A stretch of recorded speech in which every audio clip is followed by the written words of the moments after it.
Dobrý deň, pane. Dobrý. Vy predávate tento krásny bicyklík? Jasné. Ten je krásny, to bude výborné. Koľko za ňo chcete? 30 eur. Ja vám dám rovno tých 50, ale to už Ďakujem. vidím na tomto, že je to je dobrý moc. To moje dieťa bude moc šťastné na toto.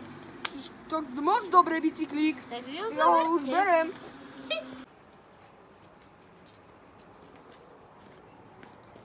Čau, prezident Degeš.